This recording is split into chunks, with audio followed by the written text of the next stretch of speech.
अंग्रेजी में एक वाक्य है, he was amused with the joke, but his friends were amused at him. मतलब उसे चुटकुले से मजा आया, लेकिन उसके दोस्त उस पर हंस रहे थे। अब सवाल ये है कि यहाँ एक ही शब्द amused के साथ दो अलग-अलग prepositions at और with क्यों हैं? और उन्होंने मतलब को इतना पूरी तरह कैसे बदल दिया? आज की हमारी जो पड़ताल है वो इसी पहेली को सुलझाने पर है। हमारे पास कुछ स्रोतों से ऐसे ही फिक्स्ड प्रेपोजिशंस की एक लिस्ट है जो अक्सर लोगों को कंफ्यूज करती है। तो हमारा मिशन सिर्फ इन शब्दों को रटना नहीं है, बल्कि इनके पीछे छिपे हुए उस सीक्रेट कोड को क्रैक करना है जो बताता है कि ये छोटे-छोटे शब्द असल में काम कैसे करते हैं। बिल्कुल, और ये कोड उतना भी मुश्किल नहीं है जितना लगता है। असल में ये प्रेपोजिशंस रैंडम नहीं है, इनके पीछे एक लॉजिक है, एक सिस्टम है। आज हम देखेंगे कि कैसे एट एक निशाना बन जाता है, विथ एक साथी या औजार, फॉर एक मंजिल और टू एक पुल।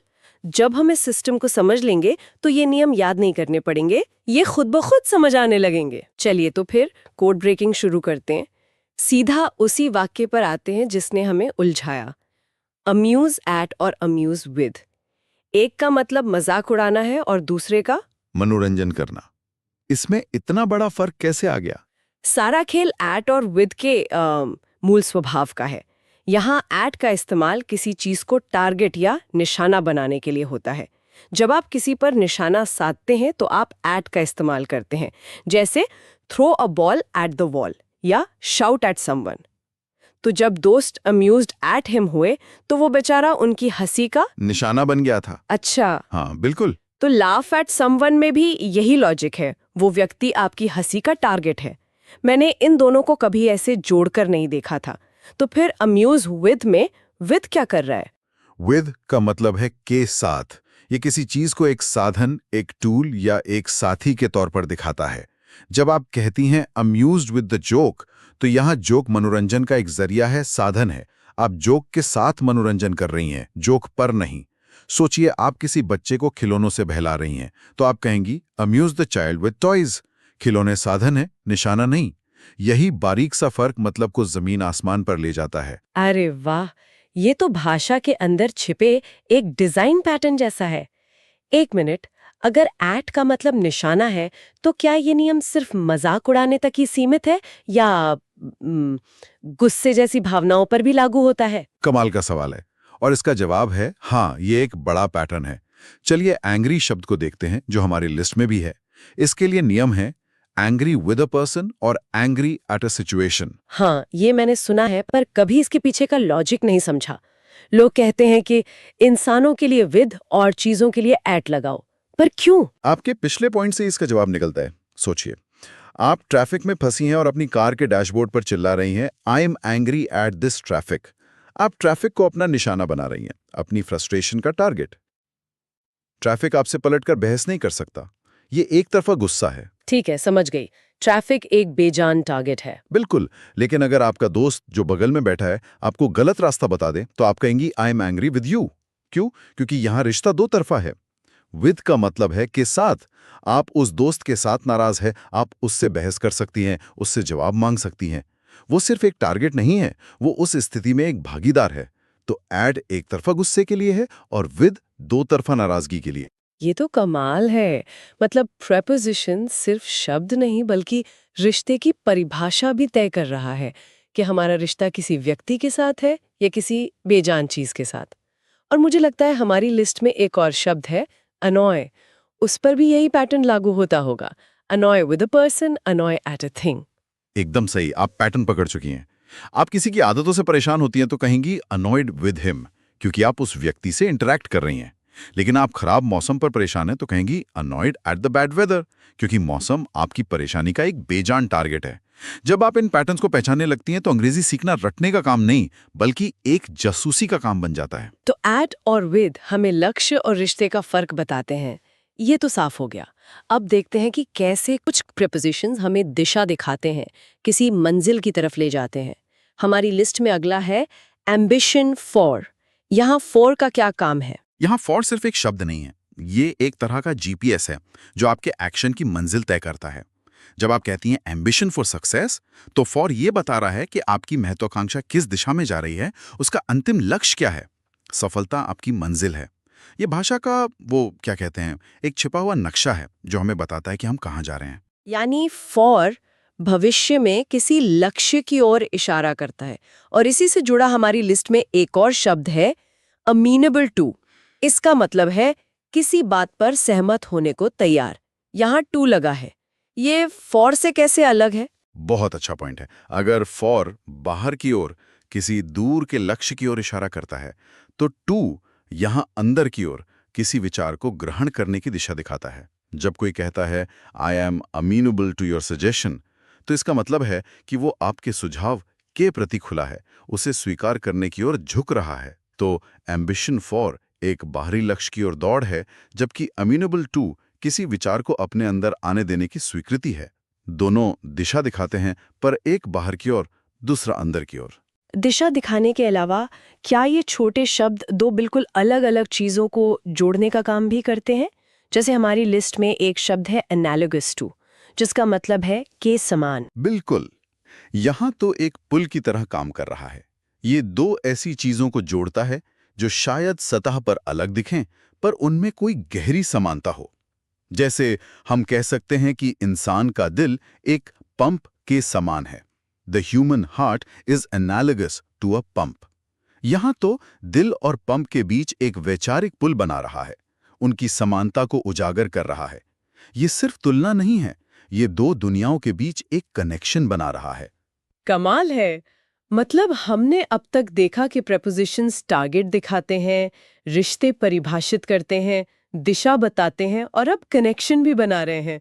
ये तो वाकई भाषा की छुपी हुई ताकत है।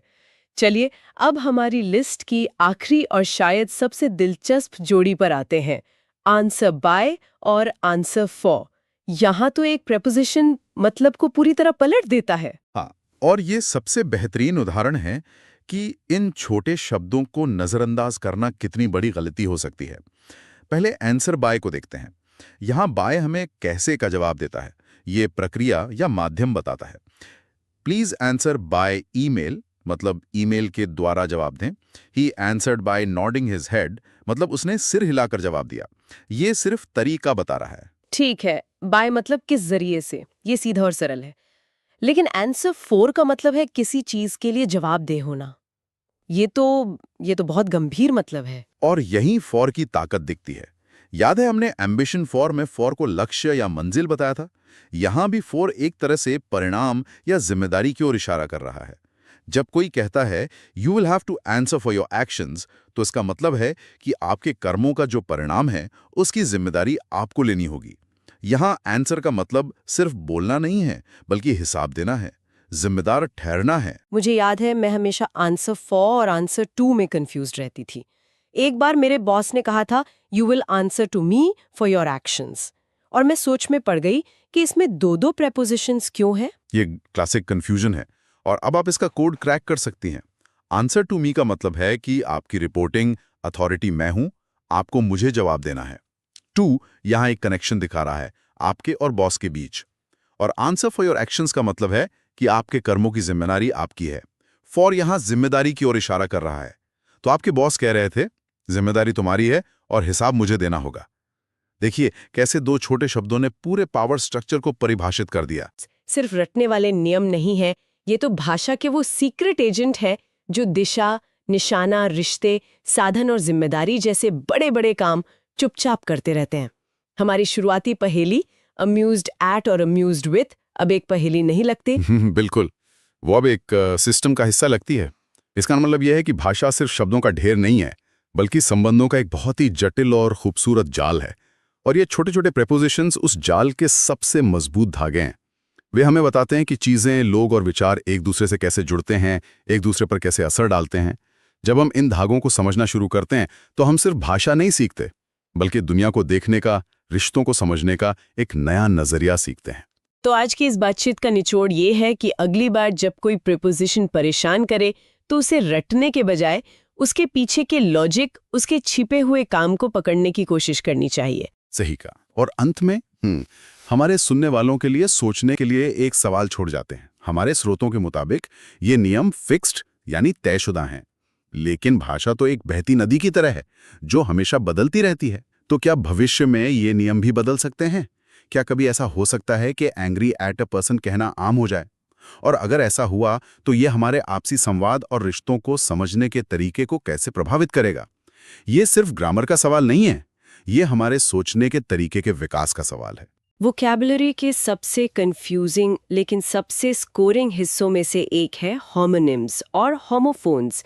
एसएससी जैसे एग्जाम्स में अक्सर ऐसे ट्रिकी वर्ड्स पूछे जाते हैं जहां एक शब्द का मीनिंग अलग निकल जाता है या दो वर्ड्स सुनने में सेम लगते हैं लेकिन उनके अर्थ बिल्कुल अलग होते हैं। यही वजह है कि इस चैप्टर को समझना बहुत ज़रूरी है। होमोनिम्स और होमोफोन्स न सिर्फ एग्जाम में डायरेक्ट क्वेश्चंस बनाते हैं बल्कि कॉम्प्रिहेंशन, क्लोज टेस्ट और एरर डिटेक्शन में भी आपका गेम स्ट्रॉन्ग कर देते हैं। इन्हें पढ़ते समय आपको ऐसा लगेगा जैसे इंग्लिश लैंग्वेज कभी-कभी पहेली की तरह बिहेव करती है। एक ही साउंड, एक ही स्पेलिंग, लेकिन मतलब बदलते ही पूरे सेंटेंस का अर्थ बदल जाता है। तो चलिए शुरू करते हैं ये इंटरेस्टिंग और एग्जाम स्मार्ट जर्नी, जहां वर्ड्स होंगे वही लेकिन मीनिंग्स होंगे कई। तो आज का हमारा पहला जोड़ा नंबर 31 से, सुनने में बहुत करीब लेकिन मतलब में बिल्कुल अलग, शब्द है ऑल्टर और ऑल्टर। चलिए इनकी गहराई में उतरते हैं। बिल्कुल। पहला शब्द है ऑल्टर। इसकी स्पेलिंग है ALTAR, अंत में AR आता है। ALTR, ठीक है। हाँ, ये एक नाउन यानी संज्ञा है। इसका अर्थ है वेदी, अंग्रेजी में अ सेक्रेड प्लेटफॉर्म और प्लेस। अच्छा, सेक्रेड प्लेटफॉर्म मतलब एक पवित्र चबूतरा, जैसे मंदिर या चर्च में होता है। एकदम सही। सेक्रेड यानी पवित्र। तो अल्टर का मतलब हुआ एक पवित्र चबूतरा या स्थान जहां पूजा या कोई धार्मिक अनुष्ठान किया जाता है। आप कल्पना कीजिए किसी मंदिर में एक ऊंची जगह बनी है जहां प्रार्थना की सामग्री रखी है, बस वही अल्टर है। समझ गई। और दूसरा शब्द ऑल्टर, स्पेलिंग में तो सिर्फ एक ही अक्षर का फर्क है। हाँ, दूसरा शब्द है ऑल्टर। इसकी स्पेलिंग है ALTER, अंत में ER है। ये एक वर्ब है, मतलब क्रिया। क्रिया, तो इसका मतलब कोई एक्शन होगा। बिल्कुल। इसका मतलब है बदलना, अंग्रेजी में टू चेंज। जब हम किसी चीज में कोई बदलाव लाते हैं उसे ऑल्टर करना कहते हैं। जैसे कोई दर्जी पैंट की लंबाई कम करता है। बिल्कुल सही उदाहरण है। वो उस पैंट को ऑल्टर कर रहा है, यानी उसमें बदलाव ला रहा है। ये तो बहुत बढ़िया है। तो संक्षेप में ऑल्टर AR वाला है पूजा की वेदी और ऑल्टर ER वाला है बदलना। बहुत साफ हो गया। अगला सेट नंबर 32 भी बहुत आम और उतना ही कंफ्यूजिंग है। शब्द है ऑल्टरनेट और ऑल्टरनेटिव। हाँ, ये भी बहुत अच्छा जोड़ा है। पहले शब्द को देखते हैं, ऑल्टरनेट। ये एक वर्ब है। वर्ब मतलब एक्शन। हाँ, इसका मतलब है बारी बारी से, अंग्रेजी में ऑकरिंग और सक्सीडिंग बाय टर्न्स, मतलब जब कोई काम एक के बाद एक क्रम से होता है, एक दिन छोड़कर एक दिन, इस तरह से। अच्छा, जैसे सोमवार, बुधवार और शुक्रवार को कोई क्लास होती है तो वो क्लास ऑल्टरनेट दिनों पर हो रही है। एग्जैक्टली। अब कल्पना कीजिए कि हफ्ते में सोमवार, बुधवार और शुक्रवार को कोई क्लास होती है, तो ये क्लास ऑल्टरनेट दिनों पर हो रही है। ठीक है। और अल्टरनेटिव का क्या मतलब है? ये तो बहुत इस्तेमाल होता है। हाँ, ऑल्टरनेटिव एक अलग चीज है। ये एक नाउन है, मतलब संज्ञा। ओह, संज्ञा। हाँ, इसका मतलब है विकल्प, अंग्रेजी में अ पॉसिबिलिटी ऑफ चॉइस। अच्छा, मतलब चॉइस। हाँ, जब आपके पास एक से ज्यादा चुनाव करने का मौका हो तो हर चुनाव एक ऑल्टरनेटिव कहलाता है। जैसे सोचिए कि अगर बारिश की वजह से क्रिकेट मैच नहीं हो पा रहा, तो इंडोर गेम खेलना एक ऑल्टरनेटिव है, मतलब एक विकल्प है। ये तो एकदम साफ हो गया। तो ऑल्टरनेट मतलब बारी बारी से होना और ऑल्टरनेटिव मतलब विकल्प या चुनाव। अब आते हैं नंबर 33 पर। यहाँ स्पेलिंग में सिर्फ एक स्पेस का खेल है, लेकिन अर्थ पूरी तरह बदल जाता है। शब्द है ऑल टुगेदर और ऑल टुगेदर। पहले ऑल टुगेदर को समझते हैं, जो एक शब्द है बिना स्पेस के। हाँ, ALTOGETHR। ये एक एडवर्ब है, क्रिया विशेषण। इसका मतलब है पूरी तरह से, अंग्रेजी में थॉरोली या कंप्लीटली। पूरी तरह से, जैसे काम ऑल टुगेदर खत्म हो गया। बिल्कुल। जब हम कहते हैं कि कोई काम ऑल टुगेदर खत्म हो गया, तो मतलब है कि वो पूरी तरह से समाप्त हो गया है। या मान लीजिए किसी ने अपनी पुरानी कार बेच दी और अब उसके पास कोई कार नहीं है, तो वो कह सकता है मैंने कार चलाना ऑल टुगेदर बंद कर दिया है, मतलब कंप्लीटली बंद कर दिया। हाँ, और जब हम इसे अलग अलग लिखते हैं ऑल टुगेदर, तब क्या होता है? ऑल टुगेदर एक फ्रेज है, मतलब वाक्यांश। इसकी स्पेलिंग है ऑल, फिर स्पेस, फिर टुगेदर। तो इसका मतलब भी अलग होगा? हाँ, इसका मतलब है सब मिलकर या एक साथ।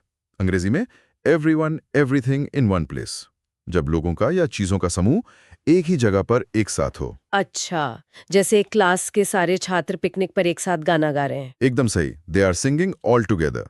ये अंतर तो बहुत जरूरी है।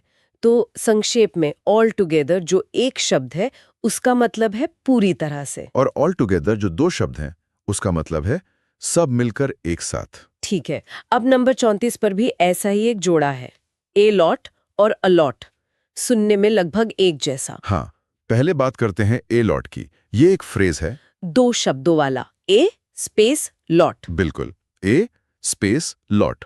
इसका मतलब है बहुत ज्यादा। अंग्रेजी में a large quantity, many of something. ये तो हम रोज इस्तेमाल करते हैं, a lot of work, a lot of people. हाँ, जब हमें किसी चीज की बड़ी मात्रा बतानी हो तो हम अ लॉट का इस्तेमाल करते हैं।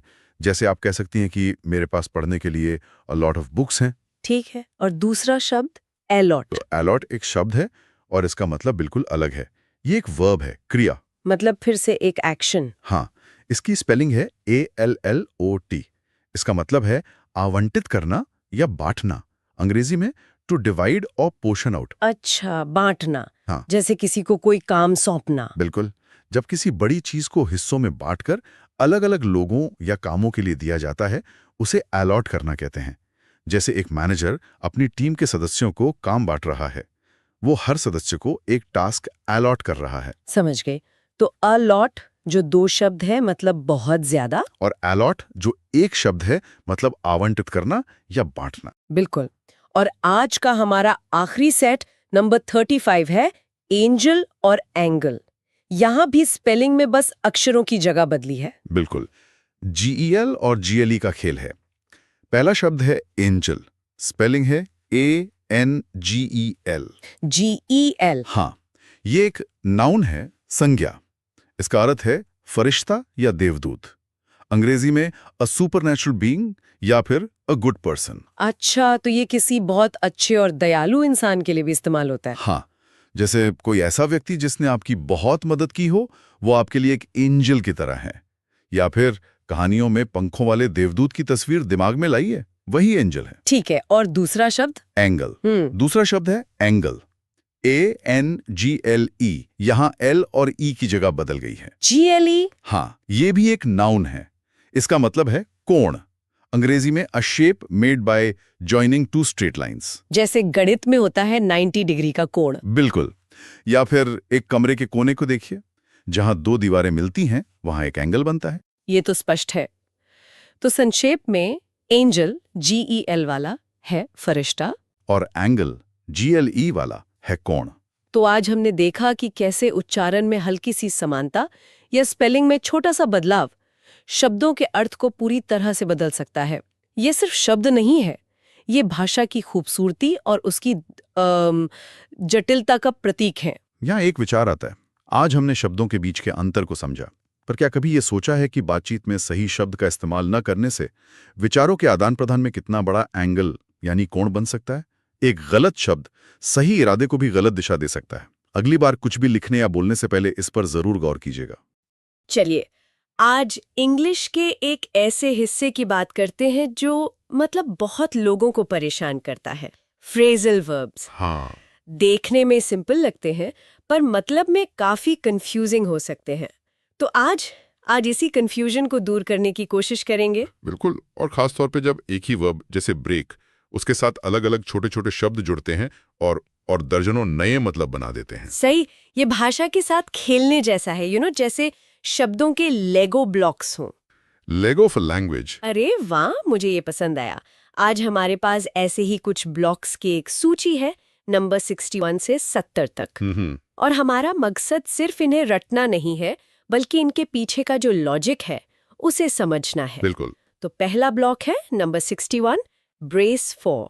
स्रोत में इसकी परिभाषा है to prepare for something difficult और अनप्लेजेंट। ब्रेस फॉर, इसका जो लॉजिक है ना वो इसके शब्दों में ही छिपा है। अच्छा। ब्रेस का मतलब है कसना या सहारा देना, जैसे दांतों में ब्रेसेस लगते हैं उन्हें सहारा देने के लिए, हाँ, बिल्कुल। या किसी कमजोर दीवार को ब्रेस किया जाता है। और फॉर का मतलब है के लिए, तो ब्रेस फॉर का मतलब हुआ किसी मुश्किल चीज के लिए खुद को कस लेना। अच्छा, तो ये एक तरह की मानसिक या शारीरिक तैयारी है, जैसे अगर कोई बुरी खबर आने वाली हो या कोई तूफान आने वाला हो। हाँ, तो हम खुद को मजबूत करते हैं। We brace for the impact. Exactly. जैसे स्रोत में एक उदाहरण है, residents were told to brace for a major hurricane. यहाँ लोगों को आने वाले तूफान के लिए तैयार रहने को कहा गया है। आप इसे ऐसे विजुअलाइज कर सकते हैं, आप एक नाव में हैं और सामने से एक बहुत बड़ी लहर आ रही है। ओके। आप क्या करेंगे? आप नाव को कसकर पकड़ लेंगे, अपनी बॉडी को टाइट कर लेंगे। दैट फिजिकल एक्ट, हाँ, वही है टू ब्रेस फॉर समथिंग। इसे याद रखने का कोई आसान तरीका, कोई ट्रिक? बिल्कुल, ब्रेस शब्द में रेस की आवाज आती है। रेस, हाँ, आती है। और किसी भी रेस यानी दौड़ के लिए, चाहे वो जिंदगी की हो या मैदान की, हमें पहले से ही खुद को तैयार करना पड़ता है। सही बात है। So for any race you have to brace for it. ये अच्छा कनेक्शन है। तो ये ब्रेस फॉर वाली तैयारी थोड़ी डिफेंसिव लगती है, मतलब किसी आने वाली मुश्किल को झेलने के लिए। पर भाषा में प्रोएक्टिव यानी आगे बढ़कर काम करने वाले वर्ब्स भी तो होते होंगे। आपने बिल्कुल सही पकड़ा, और यही हमें हमारे अगले फ्रेजल वर्ब पर लाता है, जो ग्रोथ और विस्तार के बारे में है। Number 62, branch out. Branch out, इसकी परिभाषा है to expand into new areas, यानी नए क्षेत्रों में विस्तार करना। ब्रांच आउट, ये तो सुनते दिमाग में पेड़ की टहनियों वाली इमेज आती है। और वही इसका कोर आइडिया है। अच्छा। ब्रांच का मतलब है शाखा या टहनी, और आउट का मतलब है बाहर। तो जैसे एक पेड़ की शाखाएं बाहर की तरफ फैलती हैं और पेड़ बड़ा होता जाता है। बिल्कुल, वैसे ही कोई बिजनेस या कोई व्यक्ति जब अपने काम को नए क्षेत्रों में फैलाता है तो उसे ब्रांच आउट करना कहते हैं। जैसे कोई यूट्यूबर जो पहले सिर्फ कॉमेडी वीडियो बनाता था, अब वो फूड व्लॉगिंग भी करने लगा है। So he decided to branch out. Perfect उदाहरण।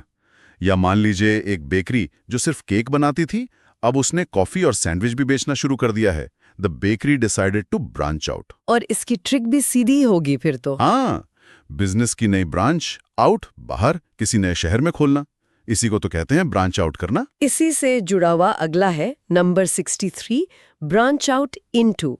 परिभाषा है to expand into a new area of field. ये तो लगभग पहले जैसा ही है, इसमें क्या फर्क है? ये बस थोड़ा ज्यादा स्पेसिफिक है। स्पेसिफिक कैसे? ब्रांच आउट इनटू में जो इनटू है वो आपको मंजिल बताता है। आप सिर्फ विस्तार नहीं कर रहे, आप बता रहे हैं कि आप किस खास क्षेत्र में विस्तार कर रहे हैं। You're expanding into something specific. अच्छा, तो इनटू उस नए एरिया का नाम बताने के लिए है। बिल्कुल, जैसे a software company is now planning to branch out into artificial intelligence. यहाँ आर्टिफिशियल इंटेलिजेंस वो नया और खास फील्ड है। अगर हम सिर्फ कहते कि the company is planning to branch out, तो बात अधूरी लगती। कहाँ? हाँ, सवाल उठता है। बट व्हेन वी से they will branch out into AI, the picture becomes clear. समझ गए। तो एक लेखक जो सिर्फ नॉवेल लिखता था, अब वो फिल्मों की स्क्रिप्ट लिखने लगा है, तो हम कहेंगे he decided to branch out into script writing. Exactly, the intus points to the destination. चलिए, अब उस वर्ब पर आते हैं जिसके आज सबसे ज्यादा वेरिएशंस हैं, ब्रेक। हमारी सूची का नंबर 64 है, ब्रेक अवे। हाँ, ब्रेक से जुड़े फ्रेजल वर्ब्स बहुत दिलचस्प हैं। इसकी परिभाषा है to separate from a group, यानी एक समूह से अलग हो जाना। हाँ, क्योंकि यहाँ प्रेपोजिशन ही असली हीरो होता है। ब्रेक अवे में अवे का मतलब है दूर। अच्छा, तो ब्रेक प्लस अवे, दूर, किसी समूह से रिश्ता तोड़ के दूर हो जाना। जैसे किसी बैंड का कोई मेंबर अलग होकर अपना सोलो करियर शुरू कर दे। बिल्कुल, या राजनीति में अक्सर होता है, एक राजनीतिक दल से कुछ नेता अलग होकर अपनी पार्टी बना लेते हैं। हाँ, ये तो खबरों में रहता है। They break away from the main party. एक साइकिल रेस की कल्पना कीजिए जहां सारे साइकिलिस्ट एक झुंड में चल रहे हैं। ठीक है। अचानक एक राइडर तेजी से पेडल मारकर उस झुंड से अलग हो जाता है। He tries to break away from the pack. वो उस ग्रुप से ब्रेक अवे करने की कोशिश कर रहा है। करेक्ट। तो यहाँ अवे का मतलब है सेपरेशन या दूरी। आगे भी ब्रेक के साथ दूसरे प्रेपोजिशंस आएंगे। देखते हैं कि क्या ये पैटर्न बना रहता है। अगला है नंबर 65 और ये बहुत कॉमन है, ब्रेक डाउन। इसके दो मतलब दिए गए हैं। पहला, टू स्टॉप वर्किंग, काम करना बंद कर देना। और दूसरा to lose control of emotions. भावनाओं पर नियंत्रण खोना। हाँ, ब्रेकडाउन एक बेहतरीन उदाहरण है कि फ्रेजल वर्ब्स कितने वर्सटाइल हो सकते हैं। वो कैसे? इसका ब्रेकडाउन है ब्रेक, टूटना, प्लस डाउन, नीचे। कोई चीज टूटकर नीचे आ गई, यानी उसने काम करना बंद कर दिया। ये मशीन पे भी लागू होता है और इंसान पर भी। अच्छा, दोनों पर। तो माय कार ब्रोक डाउन मतलब गाड़ी खराब हो गई, और she broke down in tears मतलब वो भावनाओं में बहकर रो पड़ी। बिल्कुल। लेकिन क्या इसका कोई और भी इस्तेमाल है? जैसे क्या कोई प्रोसेस भी ब्रेक डाउन हो सकता है? बहुत अच्छा सवाल है। हाँ बिल्कुल, हम कह सकते हैं the peace negotiations broke down. Oh, इसका मतलब है कि बातचीत रुक गई, वो प्रोसेस काम नहीं कर पाया। तो तीनों ही मामलों में कोर आइडिया एक ही है, लॉस ऑफ फंक्शन या नियंत्रण खो देना। वाह। चाहे वो गाड़ी का फंक्शन हो, भावनाओं पर नियंत्रण हो या बातचीत का प्रोसेस हो, तीनों ही ब्रेकडाउन हो सकते हैं। ये तो काफी गहरा कनेक्शन है। और इसे याद रखने का कोई तरीका? इसकी ट्रिक भी दो हिस्सों में है। गाड़ी का ब्रेक फेल होकर वो डाउन पड़ गई, ठीक है। या किसी का दिल ब्रेक होने पर वो इमोशनल रूप से डाउन हो गया। दोनों ही आपको ब्रेक डाउन याद दिलाएंगे। बहुत बढ़िया। अब आते हैं नंबर 66 पर, ब्रेक इवन। परिभाषा है to have expenses equal to income, no profit और लॉस। ना लाभ ना हानि। Break even. ये ज्यादातर बिजनेस और फाइनेंस की दुनिया का शब्द है। इसका लॉजिक है ब्रेक तोड़ना प्लस इवन बराबर। मतलब प्रॉफिट और लॉस के चक्कर को तोड़कर बराबरी पर आ जाना। एग्जैक्टली। तो जब कोई कंपनी उतना ही कमाती है जितना उसका खर्च होता है, तो वो ब्रेक इवन पॉइंट पर होती है। सही। जैसे after months of losses the new business finally managed to break even. हाँ, महीनों के घाटे के बाद आखिरकार बिजनेस ब्रेक इवन करने में कामयाब रहा। लेकिन आजकल की स्टार्टअप कल्चर में क्या ब्रेक इवन को सिर्फ नो प्रॉफिट की तरह देखा जाता है, या इसे एक बड़ी कामयाबी माना जाता है? है ना? इसका मतलब है कि आपका बिजनेस अब अपने पैरों पर खड़ा हो गया है, वो सस्टेनेबल है। It's a sign of survival before growth. सही कहा। So to break even is a huge win for a new company. Exactly. तो कॉन्टेक्स्ट के हिसाब से ब्रेक इवन का मतलब बदल जाता है। ट्रिक ट्रिक सीधी है, प्रॉफिट और लॉस को ब्रेक करके इवन कर दिया। और विजुअलाइजेशन के लिए सोचिए, एक नए कैफे का मालिक महीने के आखिर में हिसाब कर रहा है और वो देखता है कि कमाई और खर्च बराबर हैं। वो राहत की सांस लेता है। Phew, we manage to break even this month. अगला है नंबर 67, ब्रेक फॉर्थ, मतलब अचानक प्रकट होना। परिभाषा है टू इमर्ज सडनली। ये सुनने में थोड़ा पुराना या काव्यात्मक लगता है। हाँ, ये रोज की बातचीत में कम इस्तेमाल होता है। It's a bit poetic. इसका ब्रेकडाउन है ब्रेक तोड़कर प्लस फोर्थ आगे। किसी आवरण को तोड़कर आगे आना। हाँ, किसी आवरण या रुकावट को तोड़कर अचानक आगे या बाहर आ जाना। ये अक्सर प्राकृतिक चीजों के लिए इस्तेमाल होता है, जैसे the sun broke forth from behind the clouds. सूरज बादलों को चीर कर बाहर निकल आया। बिल्कुल। तो क्या मैं इसे ऑफिस मीटिंग में इस्तेमाल कर सकती हूँ, जैसे N idea suddenly broke fourth in my mind? क्या ये अजीब लगेगा? हाँ, ये थोड़ा अजीब लगेगा। ज्यादा नेचुरल होगा अगर आप कहें an idea suddenly came to me, या an idea popped into my head. ठीक है। ब्रेक फोर्थ एक ड्रामेटिक पावरफुल इमर्जेंस को दिखाता है, जैसे अंधेरे कमरे में अचानक दरवाजा खुले और तेज रोशनी अंदर आ जाए। The light breaks forth into the darkness. अच्छा, तो इसे खास मौकों के लिए बचा कर रखना है। इसे याद रखने की कोई ट्रिक? फोर्थ को फोर्ट किला से याद रख सकते हैं। फोर्ट किला। जैसे कोई सेना किले का दरवाजा ब्रेक करके फोर्थ आगे आती है, एकदम अचानक और जोर से। सो दे ब्रेक फोर्थ। बढ़िया है। अब आते हैं नंबर 68 पर, ब्रेक इन। इसके भी दो मतलब हैं। पहला टू इंटरप्ट और डिस्टर्ब समथिंग, खलल डालना, और दूसरा टू एंटर विदाउट कंसेंट और बाय फोर्स, जबरदस्ती घुसाना। यहाँ प्रेपोजिशन इन है जिसका मतलब है अंदर। हाँ, तो लॉजिक है ब्रेक तोड़कर प्लस इन अंदर। ये अंदर आना किसी घर के अंदर भी हो सकता है या किसी बातचीत के अंदर भी। अच्छा। तो someone try to break in last night का मतलब है किसी ने घर में घुसने की कोशिश की। सही।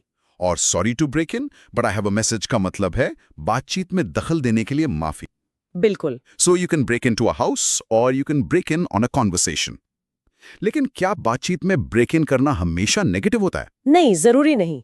जैसे अगर कोई कहे sorry to break in but the building is on fire, हाँ बिल्कुल। तो ये दखल देना जरूरी है। तो यहाँ भी कॉन्टेक्स्ट ही तय करता है कि ब्रेक इन करना सही है या गलत। Perfect point. Context is king. इसे विजुलाइज करने के लिए दो तस्वीरें हैं। पहली, एक चोर खिड़की से घर के अंदर घुसने की कोशिश कर रहा है, he is trying to break in. हाँ, और दूसरी, दो लोग गंभीर बात कर रहे हैं और तीसरा व्यक्ति बीच में आकर उन्हें टोक देता है, he just had to break in. हमने अवे और इन का मतलब देख लिया। अब है नंबर 69, ब्रेक ऑफ। परिभाषा है टू एंड अब्रप्टली, अचानक समाप्त करना। हाँ, और यहाँ प्रेपोजिशन है ऑफ। और ऑफ का मतलब अक्सर होता है बंद कर देना या अलग कर देना, जैसे स्विच ऑफ, टेक ऑफ। हाँ, तो ब्रेक ऑफ का मतलब है किसी रिश्ते, बातचीत या डील को अचानक से तोड़कर खत्म कर देना, जैसे फोन पर बहस हो रही हो और कोई गुस्से में कॉल को ब्रेक करके ऑफ कर दे। That is breaking off the conversation. अच्छा, तो ये एक सडन स्टॉप है, जैसे they decided to break off the peace talks, हाँ, या he broke off their engagement, उसने सगाई तोड़ दी। हाँ। और इसे विजुलाइज करने का सबसे अच्छा तरीका चॉकलेट बार है। Chocolate bar. आपके हाथ में चॉकलेट की एक बड़ी बार है और आप उसमें से एक टुकड़ा तोड़कर अलग कर लेते हैं। You break off a piece of chocolate. अच्छा, ये उस सडन सेपरेशन, उस अचानक अलगाव को दिखाता है जो ब्रेक ऑफ के मतलब में छिपा है। एक सवाल है, ब्रेकअप और ब्रेक ऑफ में क्या फर्क है? लोग रिश्ते ब्रेकअप करते हैं, लेकिन यहाँ सगाई के लिए ब्रेक ऑफ इस्तेमाल हुआ। बेहतरीन सवाल। ये नुअंस को समझने के लिए बहुत जरूरी है।